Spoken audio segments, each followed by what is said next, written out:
আজ বাইরে ঝমঝমিয়ে বৃষ্টি হচ্ছে। হ্যাঁ, বৃষ্টির আওয়াজটা শুনেই নিশ্চয়ই বুঝতে পেরেছো। তো আজকের খিচুড়িটা একটু স্পেশাল বানিয়েছিলাম, মাংসের খিচুড়ি। হ্যাঁ, তো কীভাবে বানালাম দেখে নাও। প্রথমেই মসুর ডাল আর মুগ ডাল শুকনো খোলায় একটু ভেজে নিলাম, খুব ভালো করে এটা নেড়ে নেড়ে ভাজতে হবে। যখন ডালের একটা সুন্দর গন্ধ চলে আসবে তখন তুলে নিতে হবে। দিয়ে তাতে একটু গোবিন্দভোগ চাল দিয়ে দিলাম, দিয়ে ভালো করে ধুয়ে একটু জল দিয়ে ডাল আর চালটা একটু নরম হওয়ার জন্য রেখে দিলাম। তারপর এদিকে কিছু মশলা বানিয়ে নিলাম, ওই মশলাটা পেস্টও করে নিলাম। তারপরে 300 গ্রাম মতো মাংস এখানে বিভিন্ন মশলা দিয়ে ম্যারিনেট করে রেখেছি। পেঁয়াজ যেমন আগের যে পেস্টটা, হলুদ, নুন এইসব দিয়ে, আদা রসুন বাটা, এদিকে পেঁয়াজ লঙ্কাও কেটে নিয়েছি। তারপরে মাংসটা খুব ভালো করে মশলার সাথে কষিয়ে নিলাম। মাংসটা কষাতে হবে খুবই ভালো করে। এবার দেখো কতটা ভালোভাবে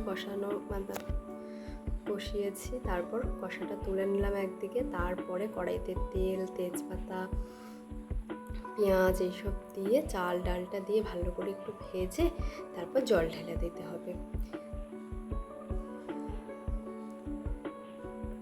আর আমার জানালার রান্নাঘরের বাইরের ভিউটা দেখো কত সুন্দর। ওই দেখো একটা ট্রেন যাচ্ছে। তো তারপর এখানে একটু বাদামও ভেজে নিলাম, এটা চিনে বাদাম।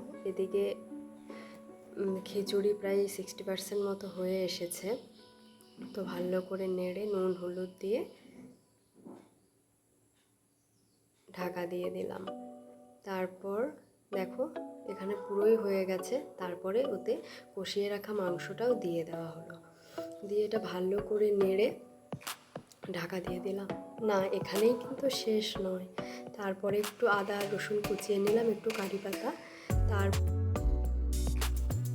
খিচুড়িতে একটু গরম মশলা আর বাদামটা দিয়ে দিলাম। তারপরে এখানে একটু আলাদা করে তেলে কারি পাতা, রসুন কুচি, আদা কুচিগুলো একটু ভালো করে টস করে নিয়ে খিচুড়িতে দিয়ে দিলাম। এতে কি হয়, খিচুড়ির টেস্টটা যেন আরও একটু ভালো হয় আর একটু সাউথ ইন্ডিয়ান ভাইব আসে।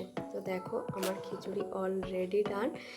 এখন সার্ভ করার পালা। তো দেখো কালারটা কত সুন্দর এসছে।